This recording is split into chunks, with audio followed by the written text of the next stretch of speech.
Hi, తెలుగుకి స్వాగతం.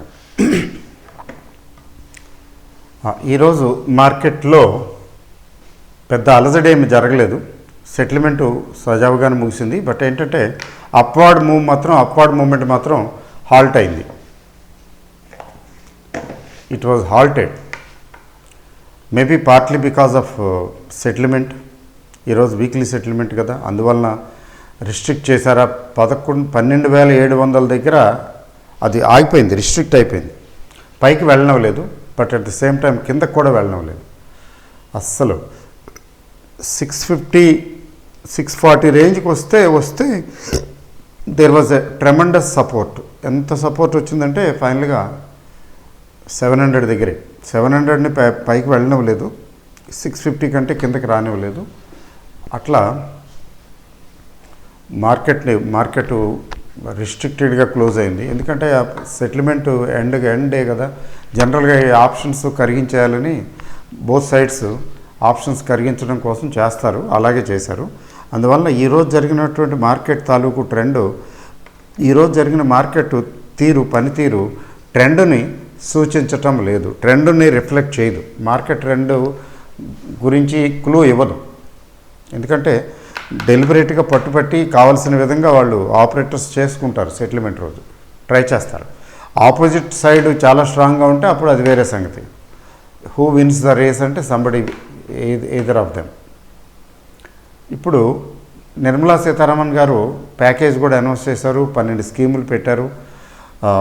అది దాని తాలూకు ప్రభావం ఎలా ఉంటుంది, అందులో ఎంత పాజిటివ్ ఎంత నెగిటివ్ మనం విశ్లేషించలేము. ఎందుకంటే పిఎల్ఐ ప్రొడక్షన్ లింక్డ్ ఇన్సెంటివ్ అని, తర్వాత హౌసింగ్ బయర్స్ సెల్లర్స్కి రిలీఫ్ అని, అన్ఎంప్లాయ్మెంట్ రోజ్గార్ యోజన అని, ఇట్లా రకరకాలుగా చాలా ఇచ్చారు. అంటే ప్యాకేజ్ కొంచెం స్టిమ్యులస్ ప్యాకేజెస్ ఈ ఇండస్ట్రీ వైజ్ కూడా ఇచ్చారు. అందులో పెద్దపీట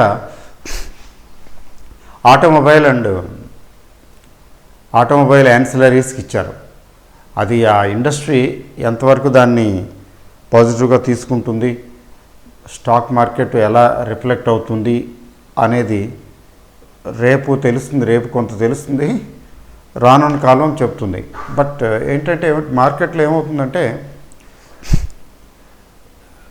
ఏదైనా రూమర్ వచ్చిందనుకోండి, Nirmala Sitharaman madam stimulus package release చేయబోతున్నది అనే రూమర్ వచ్చిందనుకోండి, మార్కెట్స్ రైజ్ గుడ్ ఎక్స్పెక్టేషన్ తోటి. Once the news is out, package announce చేసేసారనుకోండి, అప్పటికి ఆ తర్వాత ఇంకే ఉండదు. అక్కడి నుంచి తెలియక ఫ్రెష్గా కొంటూ ఉంటారు జనరల్గా. న్యూస్ ఒకసారి బయటకు వచ్చిన తర్వాత ఆల్రెడీ అది డిస్కౌంట్ అయిపోయినట్టే లెక్క. అప్పుడప్పుడు సర్ప్రైజ్ న్యూస్ కొంచెం సర్ప్రైజింగ్ ఉంటాయి, వాటిని ఇన్ అడ్వాన్స్ డిస్కౌంట్ చేయలేదనుకోండి, అక్కడ పాజిబిలిటీ ఉంది, there is a possibility. So ఇప్పుడు ఈ స్టిమ్యులస్ ప్యాకేజీని మార్కెట్ ఖచ్చితంగా స్టడీ చేస్తున్నది కదా. స్పెషలిస్ట్ కూర్చుని అంతా స్టడీ చేసి, ఎఫ్ఐఎస్ ఉన్నారు, అతిరథ మహారథులు ఉన్నారు, చూసి ఇది ఎవరికి ఉపయోగపడుతుంది, ఎవరికి ఉపయోగపడదు, ఎంతవరకు ఉపయోగపడుతుంది అని చూసుకుని దాన్ని బట్టి ప్రతిస్పందిస్తారు. బట్ రేపు మాత్రం కొంచెం ధమాకాయే. ఇవాళ పెద్ద రేంజ్ ఎక్కువ లేదు, కానీ ఆల్మోస్ట్ రేంజ్ బౌండ్లా వచ్చింది. కానీ ఈరోజు రేపు ధమాకానే. అయితే ఆ ధమాకా ఎస్ఎస్ చేయటం ఎంత కష్టమో చూడండి. అయితే ఆ ధమాకా మార్కెట్ పెరగటానికా తగ్గటానికా అన్న క్లూ మాత్రం ఫాలాక్షుడికే ఎరుక. ఆ క్లూ మాత్రం లేదు. నిన్న వోలటాలిటీ ఇండెక్స్, మార్కెట్ పెరిగిన ఇండెక్స్ పెరిగింది, దాని పర్యవసానం ఈరోజు కొంచెం కరెక్షన్ వచ్చింది. జోక్ ఏంటంటే ఈరోజు విఐఎక్స్, అంటే విఐఎక్స్నే ఫాలో అవుతామంటే అదేం లేదు. విఐఎక్స్ ఇవేవి మార్కెట్ వీటన్నిటినీ డిఫై చేసేస్తుంది. టెక్నికల్స్, విఐఎక్స్లు, ఇవి అవి దుర్బిణీలు వేసుకుని స్టడీ చేస్తామా, కొట్టిపారేస్తుంది. Market is the boss is always right. అయితే ఈరోజు విశేషం ఏంటంటే, వోలటాలిటీ ఇండెక్స్ ఆల్మోస్ట్ 8% వరకు తగ్గింది. అయితే ఫైనల్గా 5-6% వరకు వచ్చినట్టుంది. అంటే నిన్న ఎంత పెరిగిందో అంతకన్నా ఎక్కువ తగ్గింది ఈరోజు. Volatility index down. ఓన్లీ ఇది ఒకటే క్లూ తీసుకుని మాట్లాడుతున్నాను. నిన్న కూడా మరి మార్కెట్ బుల్లిషే కదా, మార్కెట్ గురించి ఏదైనా వ్యతిరేకంగా మాట్లాడడానికి ఒకే ఒక పాయింట్ దొరికింది. ఏంటది? వాలటిలిటీ ఇండెక్స్ పెరిగింది. ఏంటి వాలటిలిటీ ఇండెక్స్ మార్కెట్ రెండు ఎలా పెరుగుతాయి? విలోమ సంబంధం, అనులోమ సంబంధం కాదు, విలోమ సంబంధం ఉండాలి కదా, అంటే ఇన్వర్స్ రిలేషన్షిప్ ఉండాలి కదా. అదేంటది? ఇన్వర్స్ రిలేషన్షిప్లో ఉండాలి. అలా ఉండకపోతే దెబ్బేస్తుందని జనరల్ మార్కెట్ థియరీ. ఎట్లా అంటే మా ఇండెక్స్ పెరుగుతున్నది, వాలటిలిటీ ఇండెక్స్ కూడా పెరుగుతున్నది అంటే బాబు ఇది బుల్స్కి దెబ్బ అని, ఇట్ ఎఫెక్ట్స్ బుల్స్ అని, అంటే వాళ్ళు పెంచలేరు అని. మరి మార్కెట్ తగ్గుతూ వాలటిలిటీ ఇండెక్స్ పెరిగితే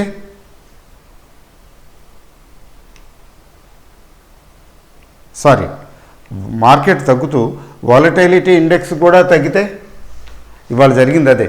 మార్కెట్ తగ్గింది, ఎక్కువ లేదనుకోండి, ఒక 50 పాయింట్లు తగ్గింది. బట్ వాలటిలిటీ ఇండెక్స్ పెరగాలి, వాలటిలిటీ పెరగాలి. మార్కెట్ తగ్గుతుంటే, డౌన్ అవుతుంటే వాలటిలిటీ ఇండెక్స్ పెరగాలి. ఈరోజు తగ్గింది. జోక్ ఏంటంటే నిన్నటి కంటే కూడా కొంచెం ఎక్కువే తగ్గింది. నిన్న పెరిగిన దానికంటే వాళ్ళు తగ్గింది ఎక్కువ. అంటే వాలటిలిటీ ఇండెక్స్ థిన్ అయిపోతున్నది అనుకోండి, తగ్గుతూ వస్తున్నది అనుకోండి, అన్సర్టనిటీ తగ్గుతుంది. అన్సర్టనిటీ తగ్గడానికి ఇండికేషన్ ఏంటంటే మార్కెట్స్ కూల్గా పికప్ అవుతాయని అర్థం. మరి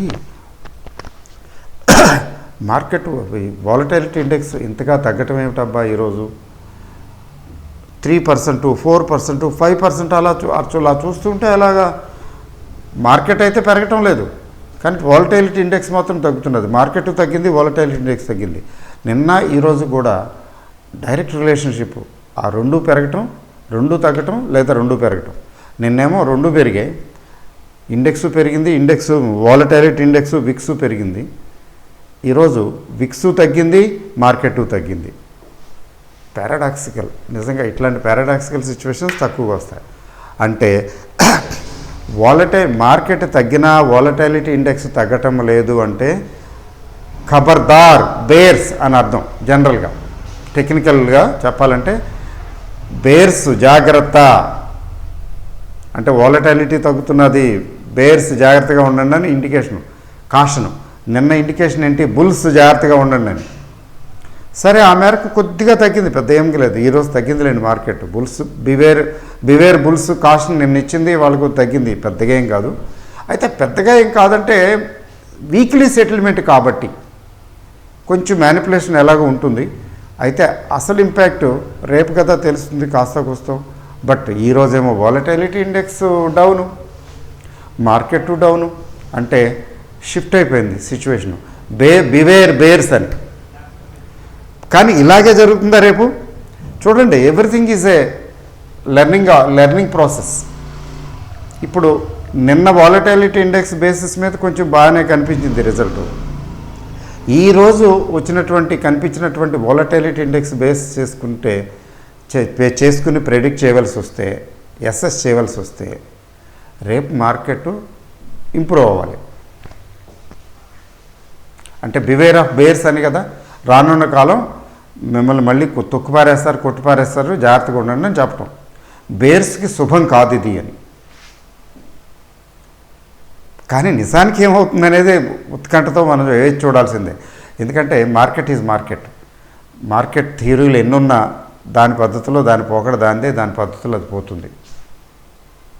సో రేపు ఏమవుతుందనేది ఎంతో ఆసక్తితో చూడవలసిన విషయం మార్కెట్ గురించి. సరే, అంతకన్నా ప్రెడిక్షన్ మనం చేయటానికి వీల్లేదు. అయితే ఇంకొక థియరీ ప్రకారం మార్కెట్ పెరిగినా తగ్గినా కొంచెం సిగ్నిఫికెంట్గా గణనీయంగా ఉండే అవకాశం ఉంది అని ఇంకొక థియరీ. ఈరోజు జరిగిన మార్కెట్ సరళిని బట్టి మార్కెట్ తగ్గొచ్చు లేదా పెరగొచ్చు, కానీ గణనీయంగా అంటే 50-60 పాయింట్ల రేంజ్ కాదు. రేపు వీకెండ్ కాబట్టి అంతగా లేకపోయినా మండే అట్లీస్ట్ గట్టిగా ప్రిపేర్ అయిపోతున్నారు అని. అయితే అమ్మటానికా కొనటానికా అంటే అది వేసి చూడాల్సిందే. అదొక థియరీ. 2 థియరీలు ఉన్నాయి. అయితే ఇంకొక టెక్నికల్ చార్ట్స్ ప్రకారం చూస్తే మార్కెట్ పాజులోనే ఉంది కానీ సెల్ సిగ్నల్ లేదు. అయితే బై సిగ్నల్ కూడా అంతగా లేదు, కొంచెం బై సైడే ఉంది.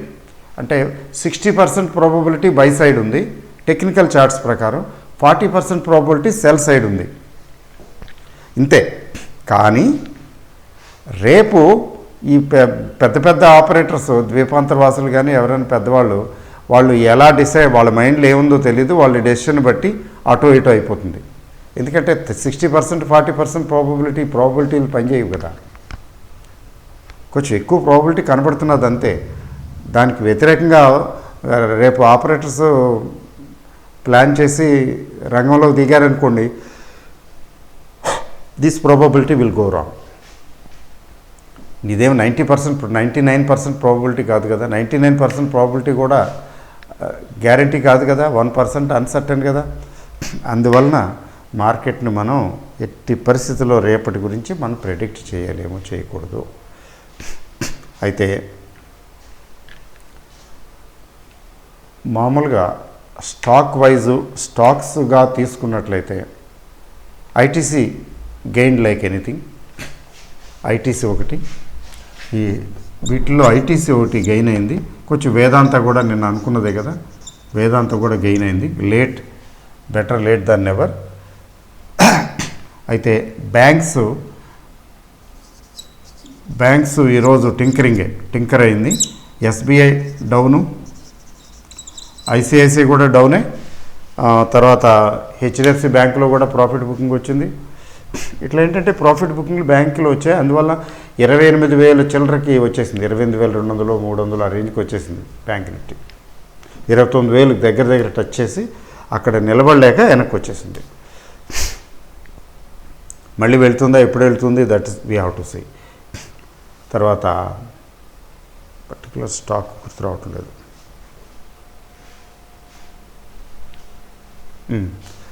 తర్వాత ఏంటంటే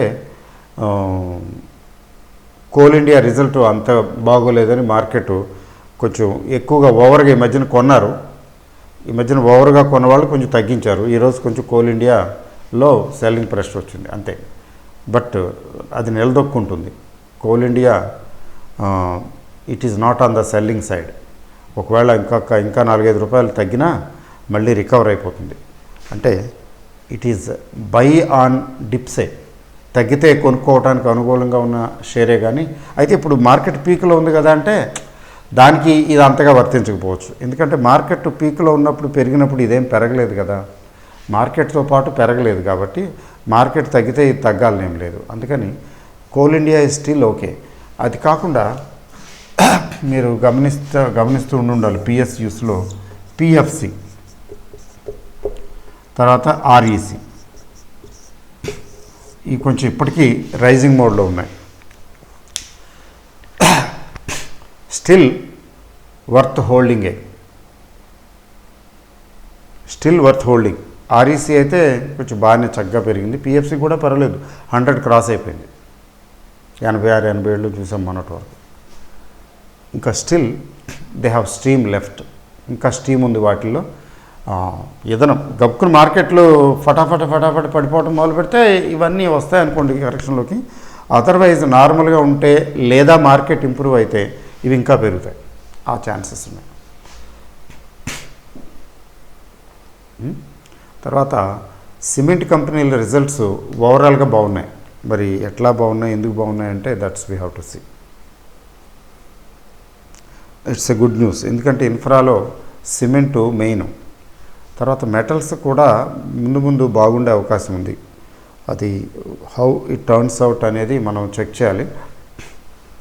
మెటల్స్ బాగా డౌన్ కాబట్టి ఇంకొక స్పెషాలిటీ ఈరోజు ఏంటంటే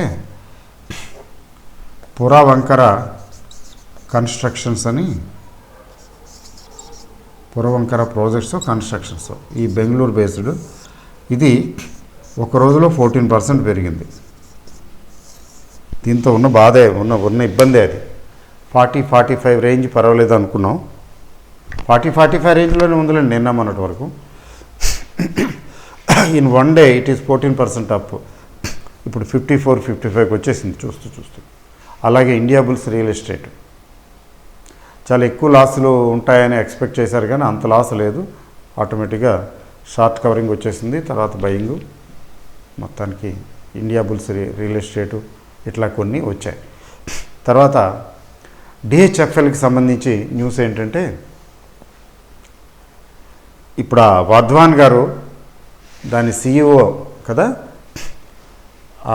డిహెచ్ఎఫ్ఎల్ టాప్ బ్రాస్ జైల్లో ఉన్నాడు కదా.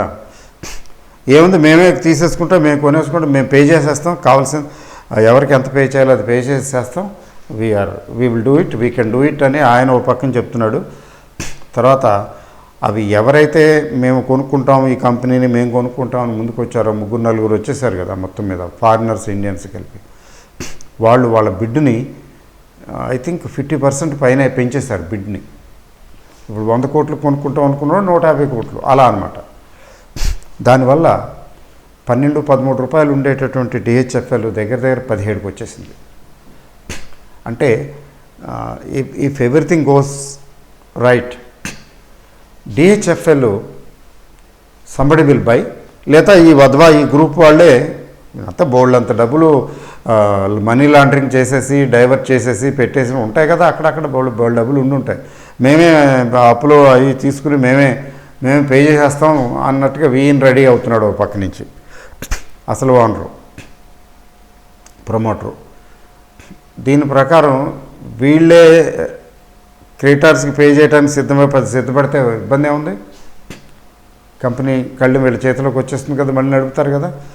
అంటే ఇన్సాల్వెన్సీ టైప్గా కాకుండా ఇది ఒక రకంగా రన్నింగ్ కంపెనీ కిందే లెక్క. And there are people to buy this company and original owners are still active and they want to pay off and take saddle. మేము నడుపుకుంటాం, మేము పే చేస్తామని. అంటే పే చేసినప్పుడు ఎలా కొంచెం తగ్గిస్తారులేండి, హెయిర్ కట్లు అవి ఆ కట్లు ఈ కట్లు ఉంటాయి. సో వీటి దృష్ట్యా డిహెచ్ఎఫ్ఎల్కి కొంచెం ఇంపార్టెన్స్ వచ్చింది. అయితే కాషన్ ఏంటంటే, ఫ్రెష్గా కొనమని నేను రికమెండేషన్ చేయటం లేదు. ఎవరి దగ్గరైనా డిహెచ్ఎఫ్ఎల్ ఉంటే, నా దగ్గర ఉన్నాయి ఆ మాటకు వస్తే, హోల్డ్ చేయొచ్చు అని నాకు అనిపిస్తున్నది. So this should not be taken as an advice. Watch చేయండి, అబ్జర్వ్ చేయండి. అలాగే ఎస్ బ్యాంక్ తీసుకోండి. ఎస్ బ్యాంకు 12-13 రూపాయల దగ్గర ఇట్ ఈజ్ నథింగ్. 50-100 అయితే రిస్క్, 10-12 దగ్గర రిస్క్ ఉండదు. అయితే ఎస్ బ్యాంక్ ఇమ్మీడియట్గా ఏమీ డబుల్ ట్రిపుల్ అయిపోదు. బట్ ఎవరి దగ్గరైనా ఎస్ బ్యాంక్ ఉంటే ధైర్యంగా హోల్డ్ చేసి పెట్టుకొని వదిలేయటమే. ఎందుకంటే లాంగ్ టర్మ్ అనే చెప్పాలి, వెరీ లాంగ్ టర్ము. ఈ very long term down the line ఒక 5 years తీసుకున్నట్లయితే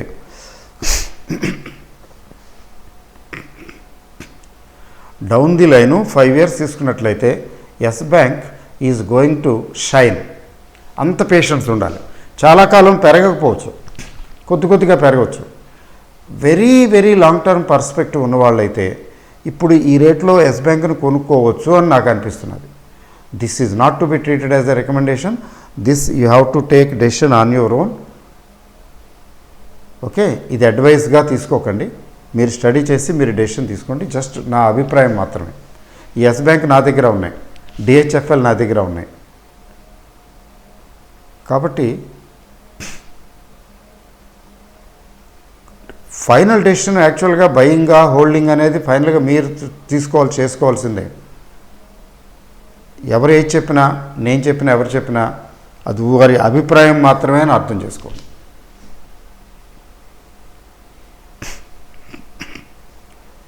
ఓకే అండి, తర్వాత మరొక విషయం చెప్పి నేను క్లోజ్ చేస్తాను.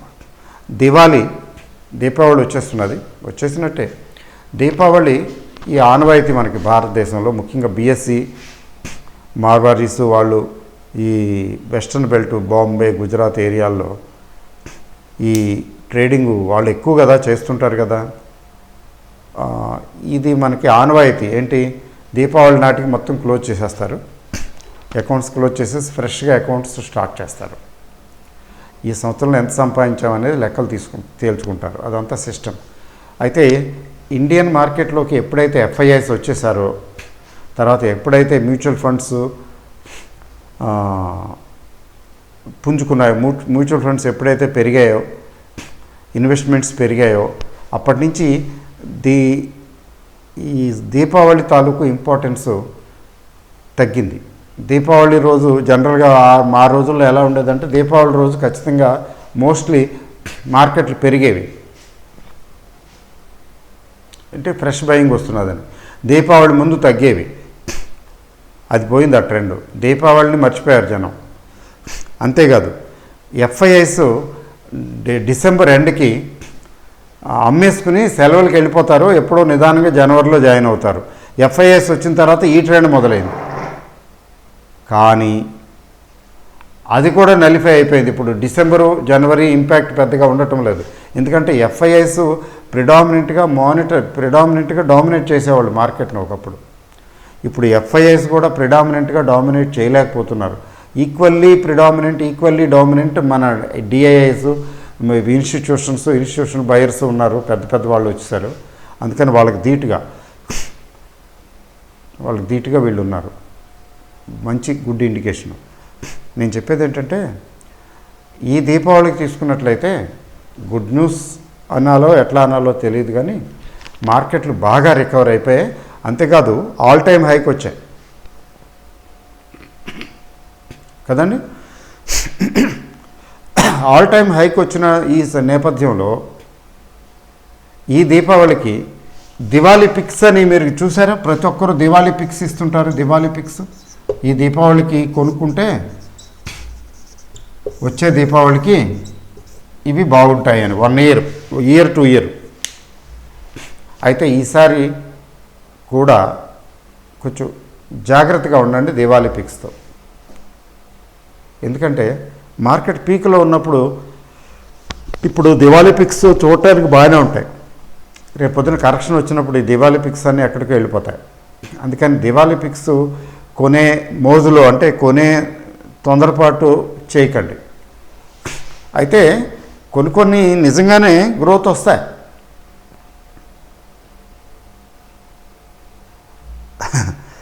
కింద సంవత్సరం నాకైతే నేను 3 తీశాను, 3 కూడా భలే వచ్చేసాయి. అయితే ఎక్సెప్షనల్, కిందటి దీపావళి పరిస్థితికి ఇప్పుడు పరిస్థితికి డిఫరెన్స్ ఉంది. ఆల్రెడీ ఇప్పుడు పీక్లో ఉంది. కాబట్టి దివాళీ పిక్స్ మీద ఎక్కువ క్రేజు చూపించకండి, వెయిట్ చేయండి. ఒకవేళ దివాళీ పిక్స్ వాళ్ళు ఇచ్చేవి మంచి ఉన్నా మీరేం చేస్తారంటే సెలెక్ట్ చేసి పెట్టుకుని కరెక్షన్ వచ్చినప్పుడు వాటిని చూడండి.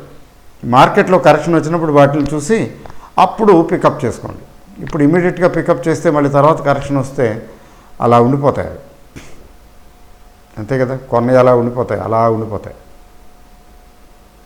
దీపావళి వరకు బాగా పెర్ఫామ్ చేసి దీపావళి తర్వాత పెర్ఫామ్ చేయకుండా ఉండొచ్చు కదా, దట్ ఈజ్ పాసిబుల్ కదా. అందుకని బివేర్ ఆఫ్ దివాళీ పిక్స్. తొందరగా ఏమి దివాళీ పిక్స్ కొనేయకండి. ఆల్ ద బెస్ట్ అండి. Thank you very much. Good night. రేపు మాత్రం ఖచ్చితంగా చాలా ఇంపార్టెంట్, రేపును మండేను. ఎందుకంటే దీపావళి క్రాకర్స్ పేలినట్టు మార్కెట్ పైకో కిందకో డిసైసివ్గా వచ్చేస్తుంది. అది ఆ ఇండికేషను కనబడుతున్నది. Let us see.